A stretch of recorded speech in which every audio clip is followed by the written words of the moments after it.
Bismillahirrahmanirrahim. Assalamualaikum warahmatullahi wabarakatuh. Alhamdulillahirrabbilalamin. Assalatu wassalamu ala ashrafil anbiya'i wal mursalin wa ala alihi wa ashabihi ajma'in wa la hawla wa la quwwata illa billahil aliyyil azim. Allahumma la sahla illa ma ja'altahu sahla wa anta taj'alu hazana idza syi'ta sahla. Rabbi shrah li sadri wa yassir li amri wa hlul 'uqdatam min lisani yafqahu qawli, amma ba'du. Pada yang terhormat Imam Besar Masjid Wilayah Persekutuan yang saya hormati dan saya kasihi, kepada segenap asatizah, para alim ulama, para a'immah di masjid yang mulia ini, wabil khusus kepada segenap hadirin wal hadirat hafizakumullah yang sentiasa istiqamah bersama kami di rancangan yakni Serambi Ilmu Online dengan pelajaran tasawuf kitab iaitu Hidayatus Salikin karangan Syekh Abdul Samad Al-Falimbani rahimahullah, yang mana pada hari ini kita sampai pada muka surat 216 tuan-tuan dan puan-puan, iaitu kita masuk ke dalam bab keempat, iaitu pada menjauh segala maksiat yang batin, iaitu maksiat di dalam hati, maksiat di dalam batin. Ini yang paling susah nak basuh, paling susah nak bersihkan. Kerana apa? Kerana dia berkaitan dengan sesuatu yang berada di dalam. Kita tak boleh nak operate, ambil, basuh, pasang balik, tak boleh. Melainkan mukjizat yang didapatkan oleh Rasulullah SAW atau dipanggil dengan irhas, irhas yang didapatkan oleh baginda SAW, di mana baginda SAW dioperate dadanya, dicuci jantungnya, lalu dimasukkan kembali dan ditutup kembali. Jadi ini adalah perkara yang pengalaman yang didapatkan, mukjizat yang didapatkan oleh baginda sallallahu alaihi wasallam, perkara mencari adat yang didapatkan oleh baginda sallallahu alaihi wasallam. Akan tetapi kita yang manusia biasa banyak dosa ni, kita tak dapat pengalaman tersebut. Maka bagaimana untuk mencuci jantung kita ni, mencuci hati kita ni, mencuci batin kita ni? Maka ini yang diajarkan oleh ulama-ulama tasawuf seperti Al-Imam Al-Ghazali di dalam kitabnya Al-Arba'in fi Usuluddin, Ihya Ulumuddin, Al-Munqidh Minad Dhalal, dan diterjemahkan dan disalurkan kepada umat Islam yang berada di alam Melayu dengan kitab Hidayatus Salikin karangan Syekh Abdul Samad Al-Falimbani rahimahullah. Lalu apa dia kata muka surat 216 pada permulaannya, ketahui olehmu wahai saudara kami, I'lam ya akhi al-karim. Lebih kurang macam itulah bahasa Arab dia. Ketahui olehmu wahai saudara kami yang menuntut akan negeri akhirat. Jadi belajar akan negeri akhirat. Jadi dia mencari.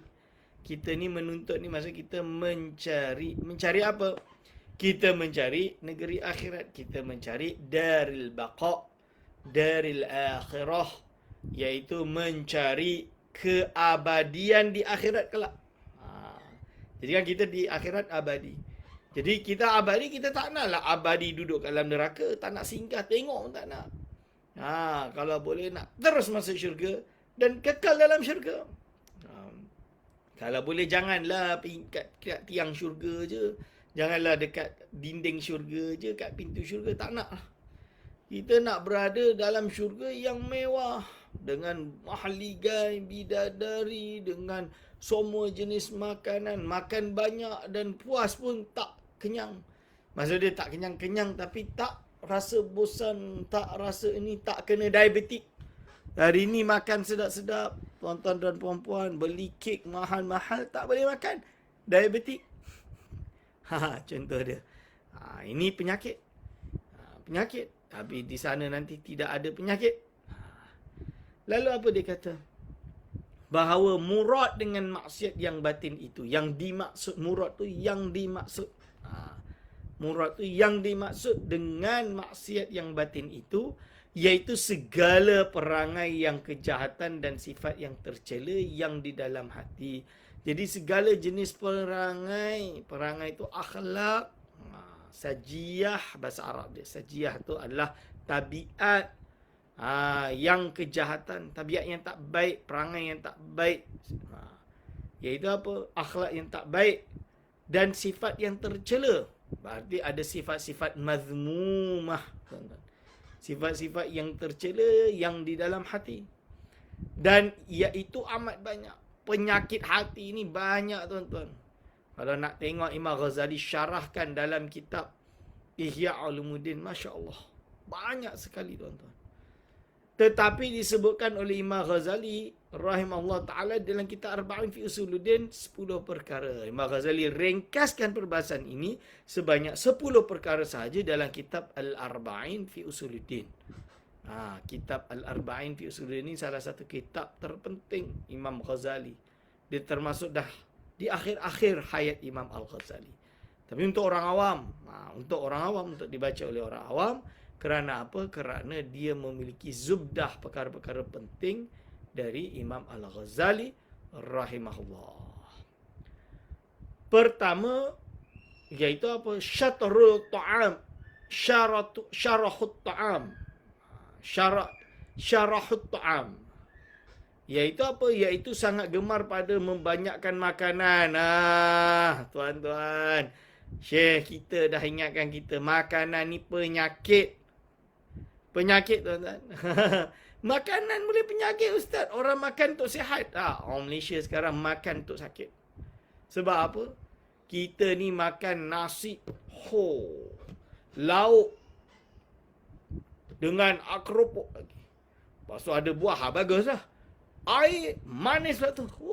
Akhirnya tengok ni dah kembang ni. Penyakit ni. Bulan Ramadan kemarin kurus lah. Kurus. Belum sampai raya haji dah kembang balik. Ini, tuan-tuan. Bahayanya makanan. Bahayanya makanan. Walaupun kita puasa. Cuba puasa. Tetap besar. Tapi bukan masalah badan besar ke tak besar. Itu tak penting. Itu fizik.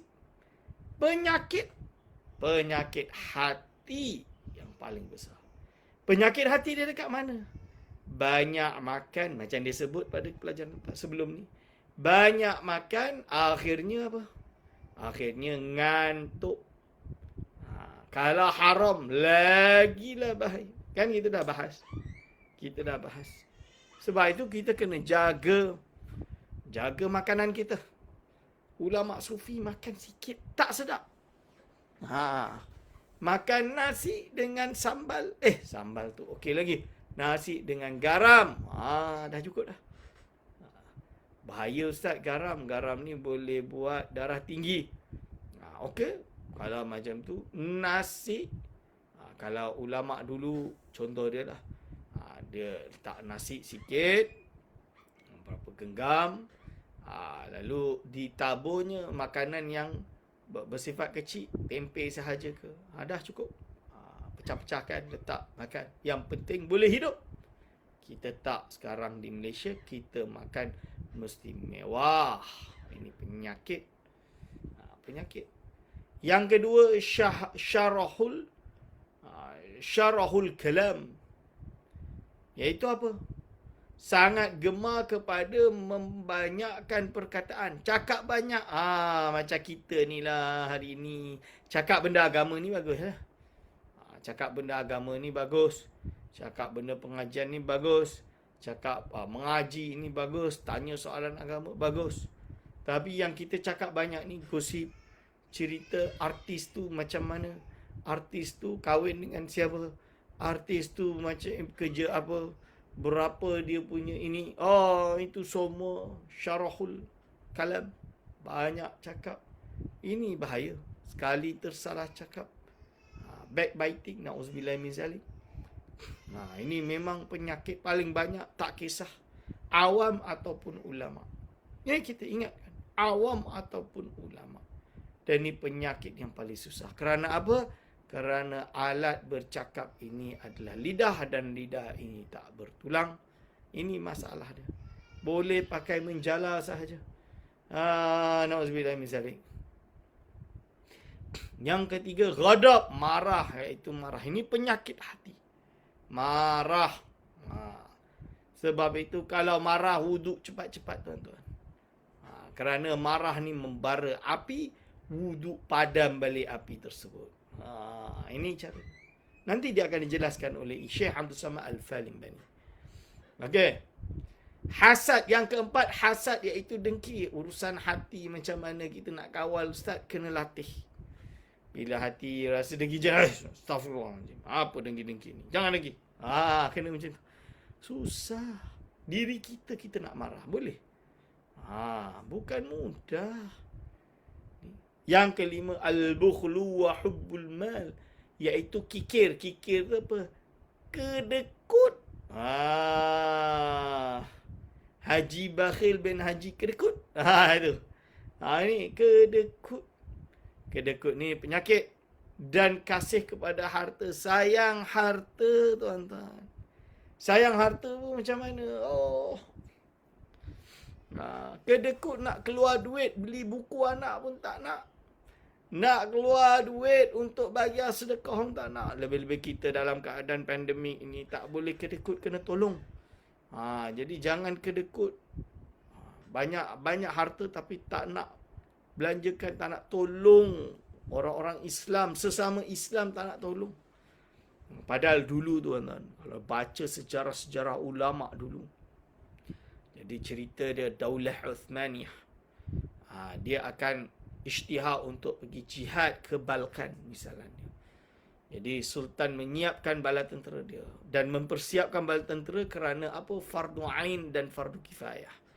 Jadi untuk melindungi negara tu fardu ain, untuk pergi untuk meluaskan penyebaran ajaran Islam adalah fardu kifayah.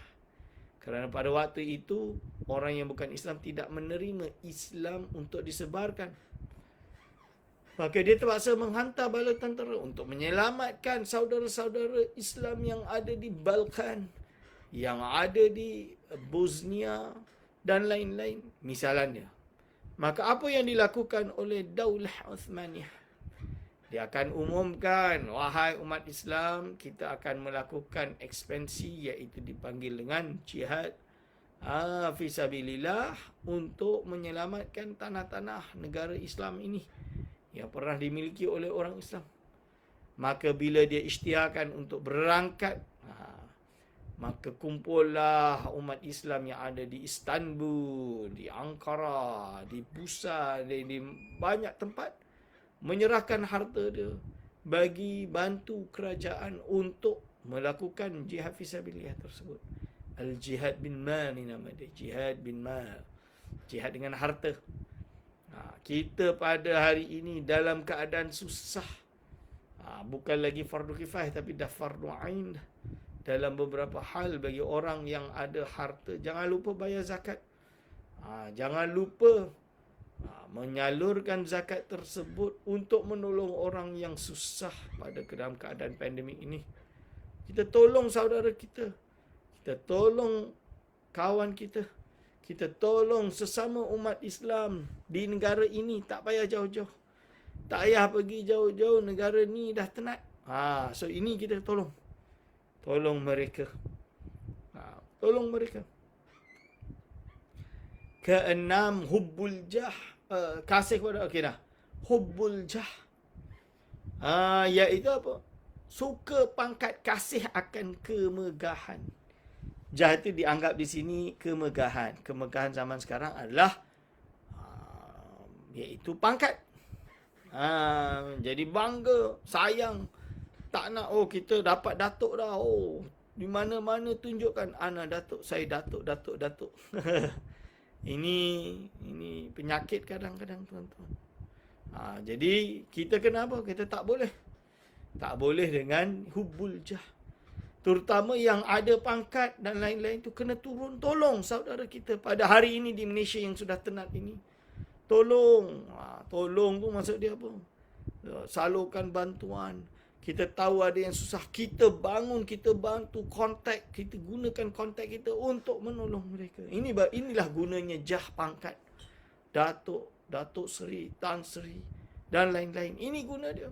Menolong umat Islam. Dengar ada ahli qaryah yang dalam keadaan miskin, kita tolong.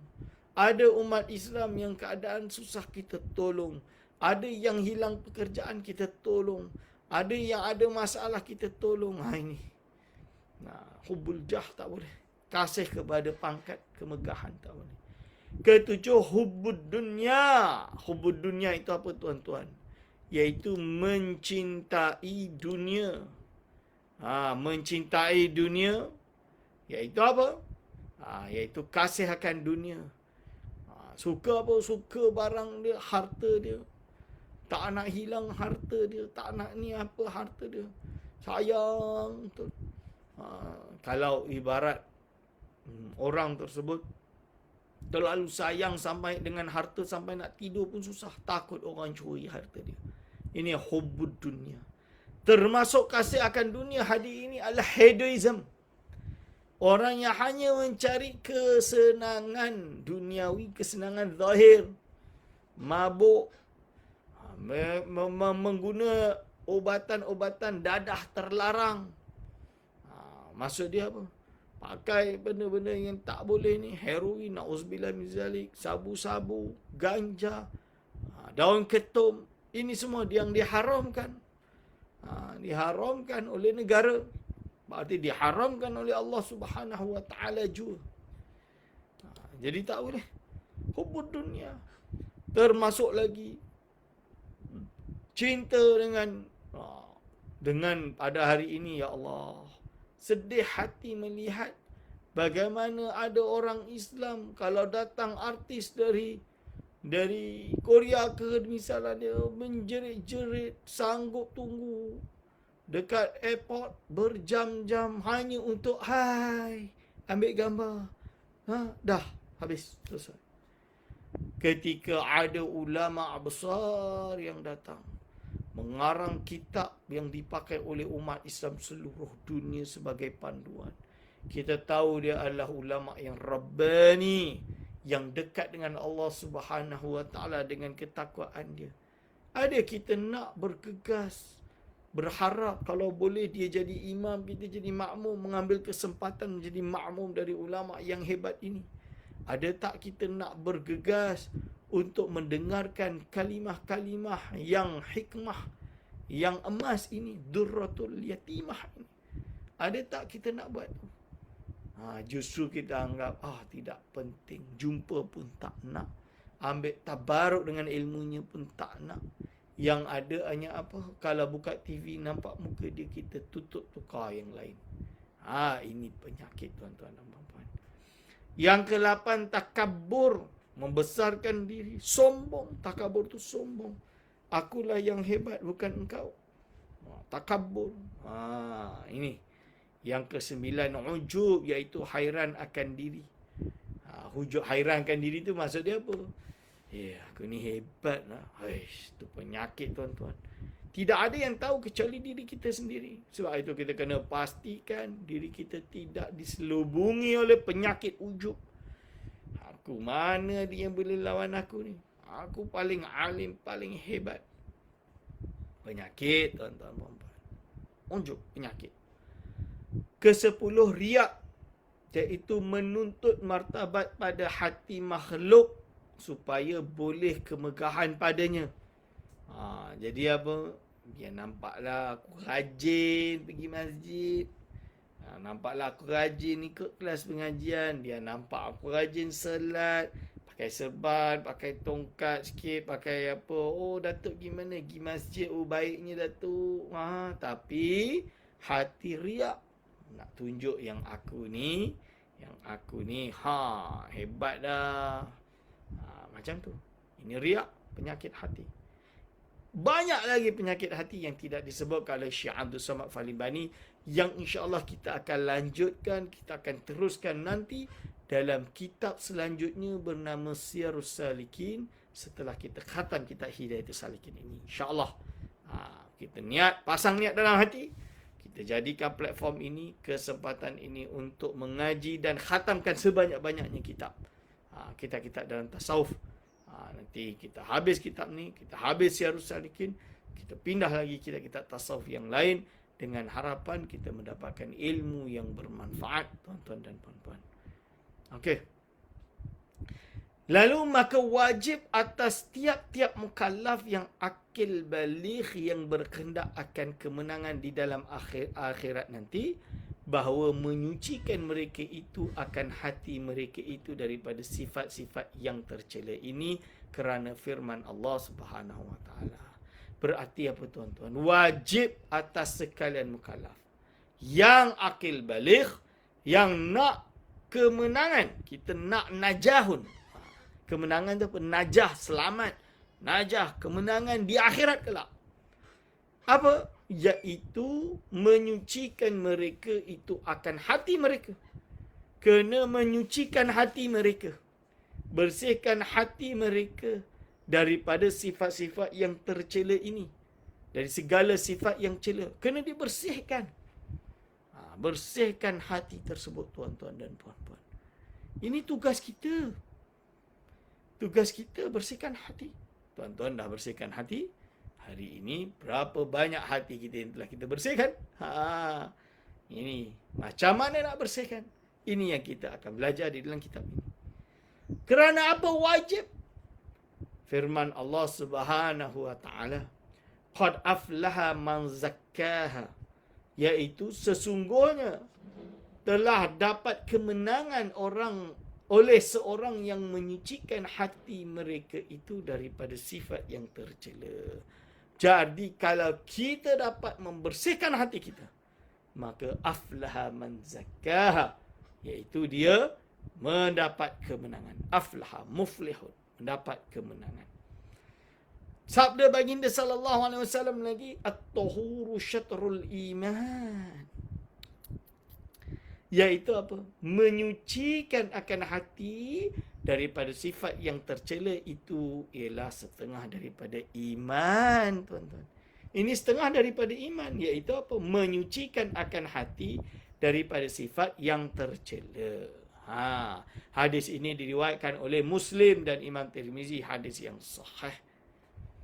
Lalu dan kata Imam Al-Ghazali rahimahullah ta'ala lagi, dan difaham daripada hadis ini bahawa sempurna iman itu iaitu menyucikan hati daripada sifat tercela. Menyucikan hati daripada sifat tercela dan membaiki hati dengan sifat yang terpuji. Takhalli anir radha'il wa tahalli bil fadail. Ini tuan-tuan dan puan-puan. Ini adalah tugas kita sebagai umat Islam. Lalu sekarang kita masuk secara terperinci. Bagaimana cara membersihkan hati kita, tuan-tuan dan puan-puan. Tuan-tuan nak bersihkan hati ke tak? Nak bersihkan hati, jom kita mengaji ini. Fasal pertama, pada menyatakan gemar makan, orang yang suka makan, iaitu syarahut ta'am.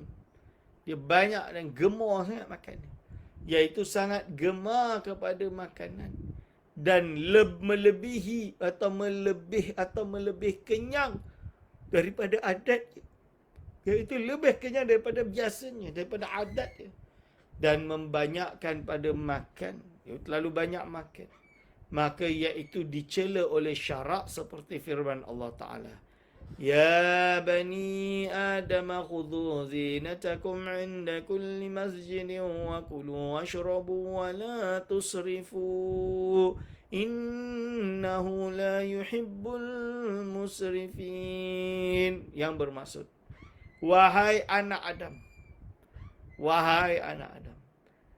ambil oleh kamu perhiasan kamu pada tiap-tiap masjid dan makan olehmu dan akan makanan dan minum olehmu akan minuman, dan jangan kamu berlebih-lebihan pada makan dan minuman itu, kerana bahawasanya Allah Subhanahu Wa Taala tiada kasih akan orang yang berlebih-lebihan pada makan dan minum itu. Jadi kalau budaya dulu di kalangan orang-orang kafir, contoh dia yang belum mendapatkan hidayah Islam, biasa makan, ambil kambing besar tu, kambing seekor, makan 5 orang saja kambing seekor, tuan-tuan. Ini penyakit. Dan kita lihat pada hari ini umat Islam yang kaya tidak bersyukur dengan kekayaannya. Habiskan duit dengan kambing satu Panggan besar makan 4 orang saja. Macam mana? Akhirnya membazir, buang makanan. La haula wala quwata illa billahil aliyil azim. Ini penyakit, tuan-tuan. Samalah kita umat Islam di Malaysia ini.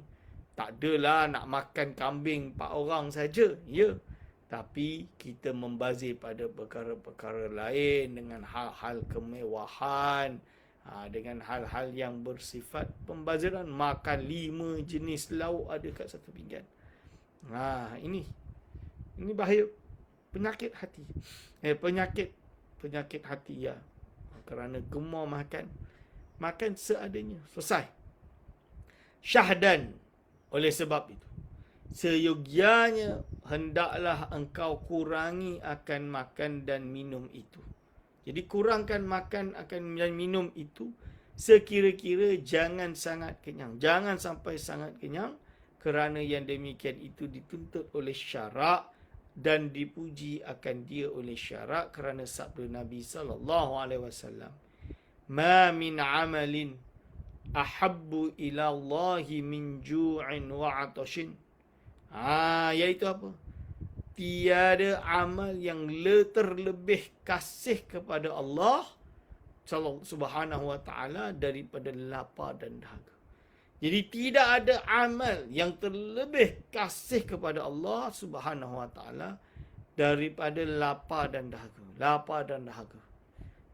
Lapar dahaga ni lagi disukai oleh Allah Subhanahu wa ta'ala. Sebab tu kita puasa.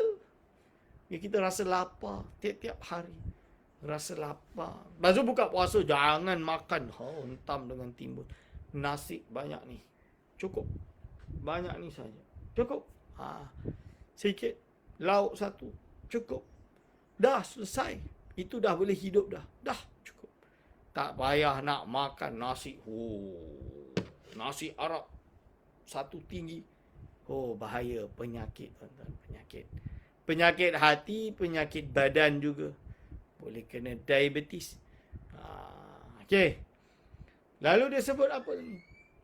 Dan sabda Nabi SAW, "Afdalukum ilallahi atwalukum ju'an wa tafakkuran wa abghadukum ilallahi kullu akulin wa na'umin wa syarubin." Iaitu apa? Yang terlebih afdal di antara kamu pada Allah itu, iaitu orang yang banyak lapar dan banyak tafakkur. Dan yang terlebih benci kepada Allah Subhanahu Taala di antara kamu itu, iaitu orang yang banyak makan dan banyak tidur dan banyak minum. Termasuk banyak tidur. Kita ni dah banyak tidur, tuan-tuan. Kenapa tidur satu hari 8 jam? Bahaya. Tak boleh banyak tidur. Kalau ulama dulu tu ada yang tak tidur melainkan ghalabat alaihi naum, iaitu dah ngantuk sangat tengah mengajar tertidur. Tengah mengajar tidur tu janganlah, tapi kiai saya dulu kalau mengajar memang selalu. Jadi sebab dia mengajar dari mula 7 pagi sampai 12 malam. Berhenti sekejap, rehat, makan, lepas tu mengajar lagi. Tiap-tiap hari. Tiap-tiap hari. Jadi dia kadang tu pernah mengajar Bismillahirrahmanirrahim. Tertidur je tu. 5 minit. Tapi pelajar semua diam. Jangan bunyi. Takut terbangun. Tahu dia penat. Kita tahu. Kita saksikan dia tu mengajar tak berhenti kot. Tak berhenti mengajar. Siang pagi malam. Tiap-tiap hari tak ada cuti. Hari Jumaat pelajar-pelajar cuti mengaji. Tapi dia dah mengisi yang kat luar. Hari Jumaat tu nanti diisi dekat kampung, dekat kecamatan tu dekat distrik punya office, dan lain-lain. So dia hari Jumaat dia keluar sibuk. So dia tak ada waktu kosong. Full. Dari pagi sampai malam. Yang kita ni baru dapat kerja sikit. Dekat rumah pula tu mengeluh banyaknya kerja. Kerja dunia dapat gaji lainlah. Itu bolehlah kita bising kalau melebihi dari hak yang wajib untuk diberikan kepada pekerja. Ya, bolehlah kita bising. Kita report pada Huris. human resources dan lain-lain. Akan tetapi tuan-tuan dan puan-puan, ni yang penting. Ketika kita melakukan kerja amal akhirat ini, jangan penat. Semua jenis solat, ibadah. Oh, aku belum baca Quran lagi, baca Al-Quran. Oh, aku belum baca kitab selawat lagi, baca. Dalai Khairat belum baca. Aku belum wirid tak habis lagi, baca. Buat. Ini kena lawan. Jangan ngantuk, tidur je. Okeylah, tak ada benda nak buat, aku nak tidur. Jangan. Biar kalau boleh tengah Allah tertidur. Man akhiru kalamihi la ilaha illallah dakhalal jannah. Man kana akhir kalamihi la ilaha illallah dakhalal jannah. Barang siapa akhir ucapan dia la ilaha illallah, masuk syurga. Orang tersebut wudu, lalu dia dah ngantuk dah, tapi dia wirid juga. Dia dah wudu, dia wirid la ilaha illallah, la ilaha illallah, la ilaha illallah. Tiba-tiba tertidur. Dalam tidur dia Allah jemput nyawa dia. Husnul khatimah, masuk syurga insya-Allah. Masuk syurga. Kita nak macam tu dah tuan-tuan. Kita nak macam tu. Lalu dia kata apa dekat sini? Masalah. Jadi ada suatu perbahasan. Jika ditanya orang akan engkau, apa kadar makan yang dipuji oleh syarak? Kadar makan yang dipuji oleh syarak. Dan apa kadar makanan yang dicela oleh syarak? Maka ada yang syarak tak bagi. Maksudnya larang kita melakukan seperti itu. Iaitu apa? Maka dijawab atau jawab olehmu. Kita jawablah fa'ajib, bahawa kadar makan yang dipuji oleh syarak itu 3 derajat. Pertama adalah 3 derajat. Pertama, derajat siddiqin. Derajat para siddiqin. Iaitu yang terlebih tinggi bahawa menyampaikan mereka itu atas memakan sekadar yang menguatkan atas ibadah kepada Allah juga. Jadi iaitu apa? Derajat siddiqin kalau makan sekadar yang menguat atas ibadah, titik. Berarti kalau untuk kuat ibadah tu, sekali makan hanya sebanyak ni sahaja tanpa lauk. Kutu baladiku. Ini dah pasti Allah bagi. Wa ma min dabatin fil ardi illa Allahi rizquha. Tidak ada satu binatang yang melata di bumi ini melainkan illa rizquha, yakni wa ma min dabatin fil ardi illa Allahi, kecuali atas Allah SWT rizquha. Allah tanggung rezeki dia. Jaminan daripada Allah Subhanahu Wa Taala. Sebab itu, jangan risau letak anak di pondok, nak makan apa anak aku nanti. Jangan risau. Jangan risau. Yang penting dia dapat ilmu. Kalau dia ada ilmu, tak ada sijil, orang cari dia, tuan-tuan. Orang tawar dia buat degree. Orang tawar dia sekarang macam-macam cara dia. Boleh buat apar lah. Apar tu apa?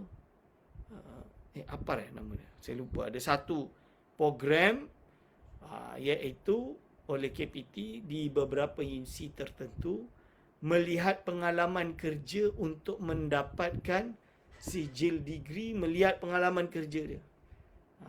Jadi dia boleh masuk degree kerana dia telah bekerja 5 tahun misalnya, umur dia dah berapa, dia tak ada SPM pun boleh, tak ada diploma pun boleh. Misalan dia. Itu ada cara macam tu. Oleh sebab itu, jangan takut. Letak anak duduk pondok nak makan apa. Ini penyakit, tanya macam tu. Yang menentukan makanan bukan kita, bukan pekerjaan. Berapa banyak orang bekerja tinggi-tinggi tapi tak dapat kerja. Bekerja tinggi-tinggi, belajar tinggi-tinggi, dapat sijil, bernumpuk-numpuk 2-3 degree. Degree ada 3 atau 2. Cari kerja tak dapat. Pengangguran banyak. Di Morocco saya pernah naik teksi. Tanya-tanya dia ada master dalam engineering. Lepas tu saya tanya, kenapa drive taxi? Dia orang pijak lah, duk cakap tu kita tahu dia orang pandai ni. Tapi dia driver taksi. Saya tanya, kenapa? Kenapa bawa taksi? Limadha anta tasuqus yani taksi? Kenapa kau drive taksi? Dia jawab, di Morocco ni tak cukup pekerjaan. Nah, nak jadi engineer ni, nak kena tugas ni, tempat sini, semua dah penuh. Kita minta tak dapat-dapat. Aku tunggu cari kerja 2 tahun tak dapat kerja.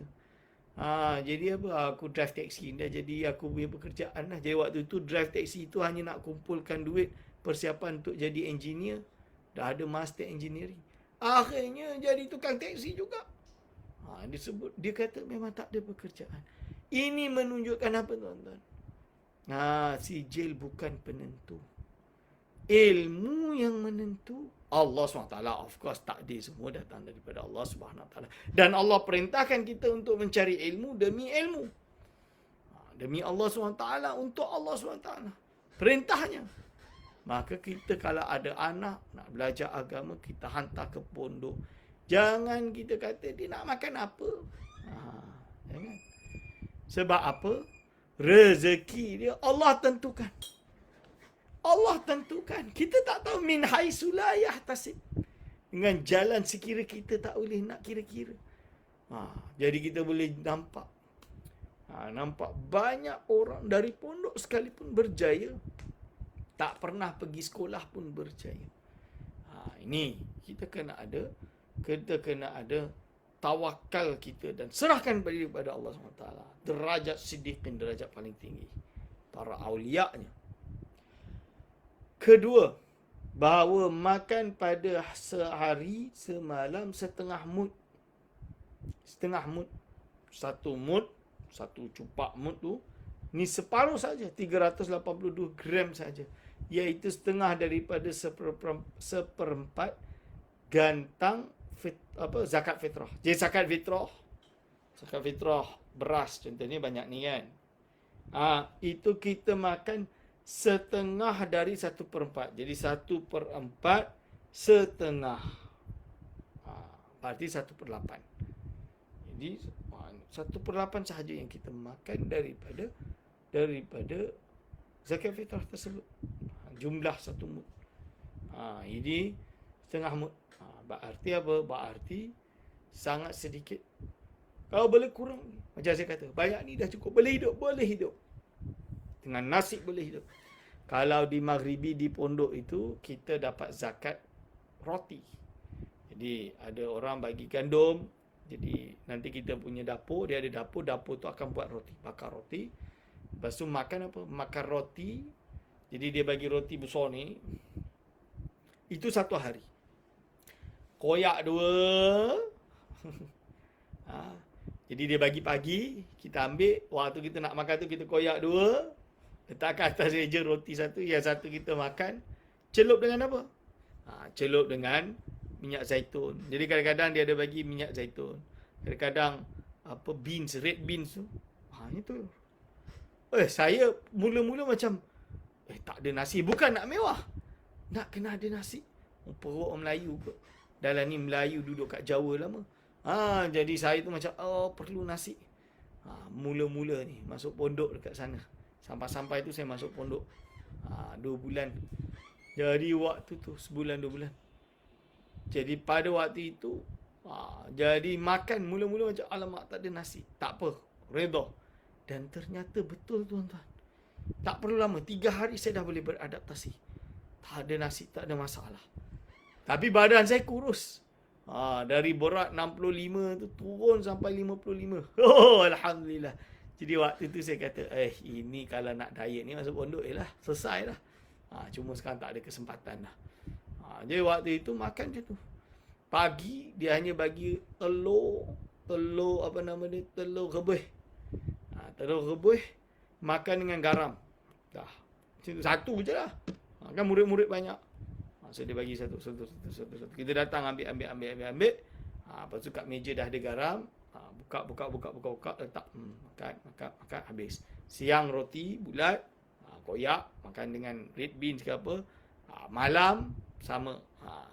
Kadang kalau ada rezeki lebih, dapatlah 1/4 daripada peha ayam. Isalan dia. Tak apa. Kerana apa? Kita nak apa? Kita nak yang penting hidup untuk ibadah, selesai. Jadi sebab itu mereka hafazan mereka kuat. Kita kat Malaysia ni mewah, dekat madrasah mewah, sebab itu nak hafal Quran 4 tahun tak khatam-khatam. Sebab apa? Mewah. Ini saya bagi tahu, madrasah-madrasah pondok yang mewah habis, finish. Jangan mewah. Demikianlah yang diadatkan oleh Sayyidina Umar bin Al-Khattab radhiyallahu anhu dan beberapa jamaah daripada sahabat radhiyallahu anhum. Kerana makanan mereka itu pada tiap-tiap 7 hari 1 gantang fitrah daripada syair, gandum yang nombor 2. Jadi syair ni bukan gandum yang kelas nombor 1, yang nombor 2. Ibarat kita ni, kalau saya dulu kat pondok dulu, beras ni dah pecah-pecah dah. Dipanggil beras bulok-bulok. Ni beras yang kerajaan Indonesia kumpulkan untuk mengawal harga beras supaya tidak mahal. Kalau ada yang jual mahal, nanti dia buka bulok bagi lagi murah supaya orang tersebut terpaksa jual murah. Ini contoh dia. Okey.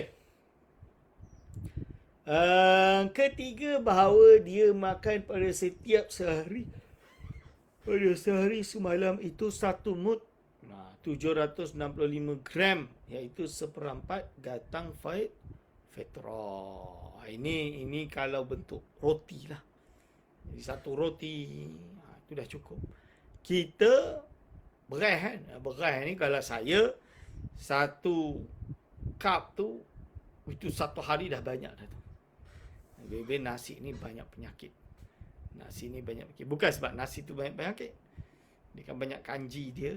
Kalau kita tak kerja kat sawah, tidak mencucuk tanam, berarti dia jadi lemak je lah. Tu tengok ni, banyak lemak, penyakit ni. Penyakit ni. Dah lah duduk Malaysia makan sedap-sedap. Dulu kat Morocco makan tak sedap. Memanglah makan sedap toji dan lain-lain, tapi mahal, tak boleh nak beli melainkan buat. So terpaksa ikat perut. Dah biasa ikat perut dah. Dah biasa ikat perut. Tapi kat Malaysia ni, aiskrimnya dengan apa lagi. Dan memakan yang lebih daripada ini, iaitu keluar daripada orang yang menjalani akan jalan kepada Allah SWT, lagi dicela oleh syarak. Kalau lebih dari ini yang dicela oleh syarak. Fasal kedua, iaitu pada menyatakan gemar kepada membanyakkan perkataan. Orang yang suka cakap macam kita ni. Adapun syahrul kalam, syarahul kalam, iaitu sangat gemar kepada membanyakkan perkataan. Maka iaitu dicela oleh syarak kerana firman Allah Subhanahu wa taala, la khaira fi katsirin min najwaakum illa man amara bi sadaqatin aw ma'rufin aw islahim bainan nas. Tiada kebajikan pada membanyakkan mereka itu akan perkataan, melainkan seorang yang menyuruh dengan berbuat sedekah, atau menyuruh dengan berbuat kebajikan, atau mendamaikan antara orang yang berkelahi. Jadi apa? Jadi tidak ada guna kita nak cakap banyak. So tak payah banyak cakap. Tak payah banyak cakap. Dan sabda baginda sallallahu alaihi wasallam, man kana yu'minu billahi wal yawmil akhir falyaku khairan aw liyasmut. Maksud dia, barang siapa ada dia percaya dengan Allah Subhanahu wa taala dan hari yang kemudian, maka hendaklah ia berkata akan yang kebajikan atau dia diam. Jadi kalau betul beriman kepada Allah dan hari kiamat, maka cakap yang baik-baik saja atau diam. Ini kita penyakit ni. Semua benda nak komen. Bahaya. Semua benda yang nak komen. Bukan doktor pun ikut cakap benda yang bersifat medik. Bila sebut istilah Latin, langsung dia tak faham. Ini bahaya, tuan-tuan. Dan sabda bang ini, hadis tadi ini adalah hadis riwayat Imam Bukhari, berarti sahih, dan juga Muslim, berarti muttafaqun alaih, di dalam kitab adab dan juga kitab iman. Dan sabda Nabi SAW, man kathura kalamuhu kathura saqatuhu. Wa man kasura saqatuhu kathura dhunubuhu. Wa man kathura dhunubuhu kana naru awla bihi. Apa yang bermaksud? Barang siapa banyak perkataannya, nescaya banyak jatuhnya. Banyak kesalahan dia. Banyak jatuh dia. Dan barang siapa yang banyak jatuhnya, nescaya banyak dosa dia. Banyak kali jatuh berarti banyak dosa lah. Banyak kesalahan berarti banyak dosa lah. Ni. Dan barang siapa banyak dosanya, nescaya adalah api neraka, itu terlebih utama dengan dia. Kalau banyak sangat dosa dia, siap-siaplah api neraka itu terlebih utama untuk dia. Na'udzubillahi min dzalik. Okey. Pada fasal ketiga.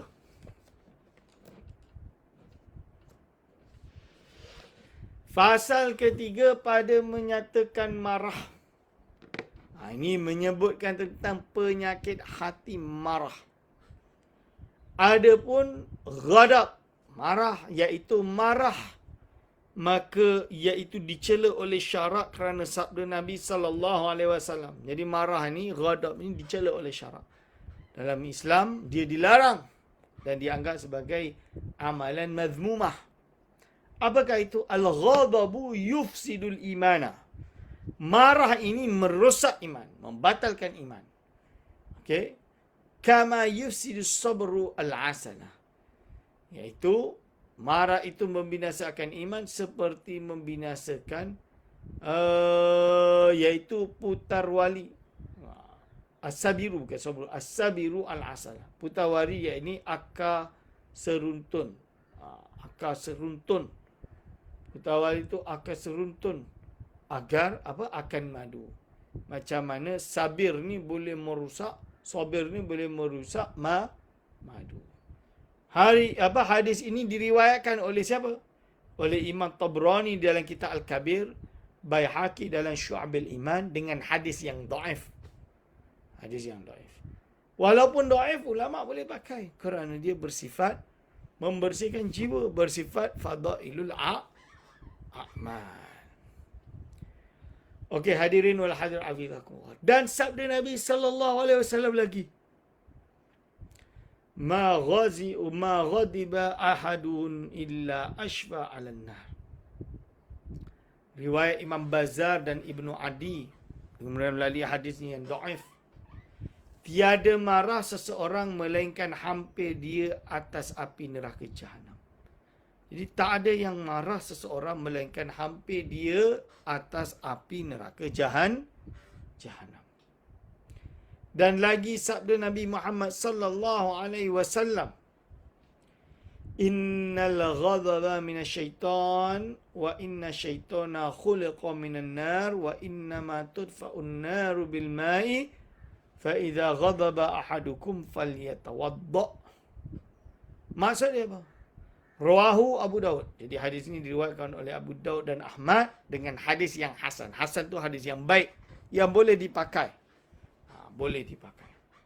Maksud hadis tadi bahawasanya marah itu daripada syaitan. Marah ni daripada syaitan.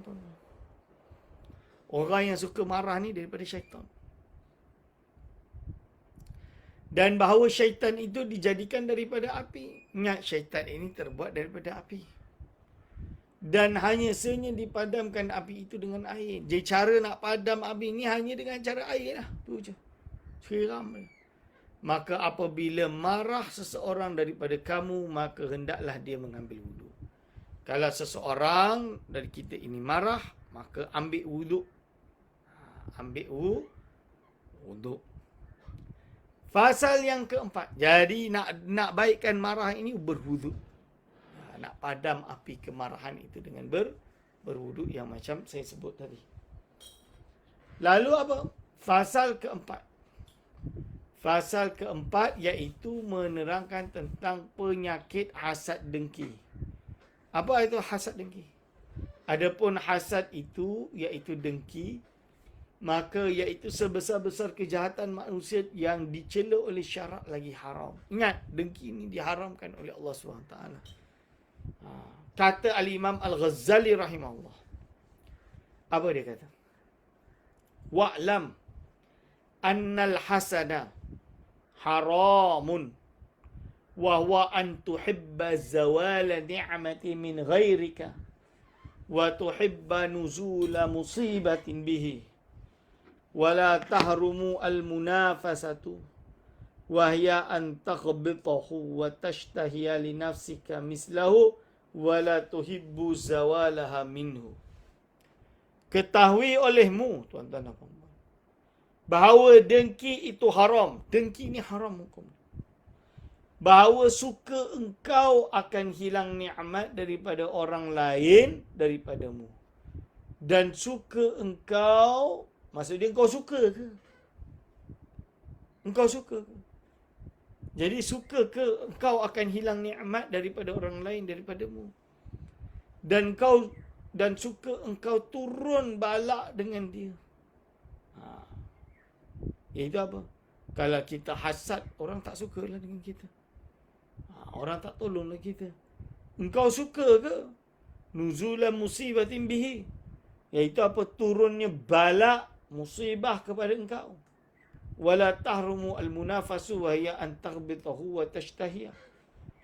Dia dan tiada haram munafasah. Bersaing tu tak haram dalam Islam. Bersaing tu tak haram. Ni faham? Tak, bersaing itu tidak haram. Iaitu apa? Iaitu bahawa engkau kenang-kenang dan suka bagi dirimu seumpama nikmat bagi orang yang lain. Kita suka dengan kenikmatan yang didapatkan. Dan tiada suka engkau hilang daripadanya. Dan harus engkau, lalu kata-kata Syekh Abdul Samad Al-Fanimani ini, dan harus engkau suka akan hilang nikmat daripada orang yang zalim supaya hilang zalimnya itu. Jadi engkau harus suka akan hilangnya nikmat daripada orang yang zalim. Supaya hilang zalimnya itu. Dan ketahui olehmu. Jadi kita kena ketahui olehmu bahawa hasad itu membatalkan akan ibadat. Ingat, hasad ini membatalkan ibadat dan mendatangkan murka Allah dan boleh bawa kepada murka Allah Subhanahu wa taala, seperti sabda Nabi Muhammad sallallahu alaihi wasallam, al-hasadu ya'kulu hasanati, iaitu hasad itu memakan akan dia amal kebajikan, kama ta'kulu an-naru al-hatabah, sepertinya api memakan habis kayu-kayu. Inilah bahayanya hasad dan dengki. Penyakit hati yang paling susah untuk hilang. Paling susah untuk hilang. Kalau riak lagi senang lagi. Sebab apa? Kalau riak duduk je dalam rumah. Nak riak apa? Amal ibadah di rumah. Kita selamat daripada riak. Okey. Tapi hasad ini berbeza. Lalu tuan-tuan dan puan-puan, selanjutnya yang kelima. Apakah kelima tadi? Pada menyatakan bakhil dan kasih akan harta. Bahayanya bakhil dan kasih akan harta. Bakhil dan cinta harta. Adapun bakhil wa hubbul mal, iaitu bakhil dan kasih akan harta, maka iaitu sifat yang dicela oleh syarak. Sebab bakhil ni kedekut. Sebab apa? Dia cinta akan harta. Harta ini pinjaman daripada Allah sahaja. Allah boleh tarik bila-bila masa. Sifat yang tercela. Ini adalah sifat yang tercela oleh syarak. Iaitulah yang sebesar-besar yang dibawa kebinasaan di dalam akhirat. Kerana apa? Firman Allah SWT. وَلَا يَحْسَبَنَّ الَّذِينَ يَبْخَلُونَ بِمَا أَتَاهُمُ اللَّهُ مِنْ فَضْلِهِ وَخَيْرًا لَهُمْ بَلْ هُوَ شَرٌّ لَهُمْ lahum yutawwaquna ma bakhilu bihi yaumal qiyamah. Maksudnya, dan jangan engkau sangka akan orang yang kikir, bakhil itu, dengan barang yang memberi Allah SWT akan mereka itu daripada anugerahnya, iaitu kebajikan bagi mereka itu. tetapi tiada kejahatan bagi mereka itu, lagi akan dikalungkan akan yang dikikirkan mereka itu dengan dia di atas leher mereka itu pada hari kiamat. Nauzubillah min zalik. Dan sabda Nabi SAW lagi, Iyyakum wal bukhla fa innahu ahlaka man kana qablaka. Yang bermaksud, iaitu takuti oleh kamu. Kita kena takut akan kikir. Kerana bahasanya ia membinasakan akan orang yang dahulu daripada kamu. Ini adalah hadis riwayat Imam Hakim. Qala sahihun. Hakim kata hadis ini sahih ala syarti muslimin, mengikut syarat Imam Muslim. Okey, hadirin wa hadirat. Lalu dia kata dan, iaitu apa? Dan lawan al-bukhlu iaitu sakha, murah hati. Sifat kepujian, iaitu yang dipuji oleh syarat seperti firman Allah SWT. Man yuqa syuhha nafsihi faulaika humul muflihun. Yang bermaksud barang siapa dipeliharakan akan dirinya daripada kikir, maka mereka itulah yang dapat kemenangan di akhirat kelak. Okay, surah Al-Hasyr ayat nombor 9. Sabda baginda SAW lagi, As-sakha'u syajaratun tambutu fil jannati fala yalijul jannata illa sakhiyun wal bukhlu syajaratun tambutu fin nari fala yalija an-nara illa al-jamilun. Hadis riwayat Ibn Hibban dalam Du'afa dah. Jadi Ibn Hibban karang di dalam Du'afa dia. Hadis-hadis dhaif. Maksudnya, murah hati itu satu pohon kayu yang tumbuh di dalam syurga. Maka tiada masuk syurga itu melainkan orang yang murah hati. Dan kikir itu satu pohon kayu yang tumbuh di dalam api mereka. Maka tidak masuk ke dalam neraka itu melainkan orang yang kikir. Ini dia. Melainkan orang yang bakhil. Fala yalijun nara illa bakhilun. Dan sabda Nabi SAW, As-sakhiyu al-jahilu ahabbu ila Allah ta'ala minal abidil bakhil. Hadis riwayat Imam Tirmizi dengan hadis gharib. Orang yang murah hati, yang jahil itu terlebih kasih kepada Allah SWT daripada orang yang abid, ahli ibadah yang kikir. Iaitu orang yang jahil, yang murah hati itu lebih baik daripada orang yang membanyakkan akan bertaubat, akan berbuat ibadah, membanyakkan akan berbuat ibadah tetapi kikir, dan jika dia alim sekalipun.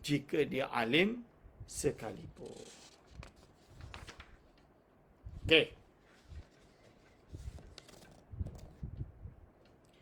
Ma ja'alallahu waliyan lahu illa 'ala as-sakha'i wa husnil khuluqi. Sabda baginda SAW, riwayat Imam Daraqutni, hadis yang dhaif. Tiada menjadikan oleh Allah akan aulianya melainkan atas murah hati dan perangai baik. Okey, sabda Nabi SAW, la yadkhulul jannata, tidak masuk syurga. Bakhilun, orang yang bakhil, wala khibbun. Iaitu apa? Dan orang yang memperdaya akan orang. Wala khainun, dan orang yang khianat. Wala sayyi'ul malakati, orang yang jahat perangainya di dalam hati. Ini hadis riwayat siapa? Imam Tirmizi dan Ahmad. Wa hassanahu, dan telah dihasankan oleh Imam Tirmizi dalam kitabnya. La dakhulul jannata bakhilun wala khibbun wala khainun wala sayyi'ul malakah. Dan kata Imam Al-Ghazali, aqulu qawli hadza astaghfirullahi wa lakum. Jadi kata-kata Imam Ghazali kita akan sambung pada minggu hadapan. Okey. InsyaAllah kita niatkan pengajian kita ini pengajian yang istiqamah. Sekarang 13 Julai. InsyaAllah kita harap, insyaAllah kita boleh mendapatkan, boleh beramal dengan apa yang kita ngaji pada hari ini. Aku qauli hadza, astaghfirullah li wa lakum. Wassalamualaikum warahmatullahi wabarakatuh.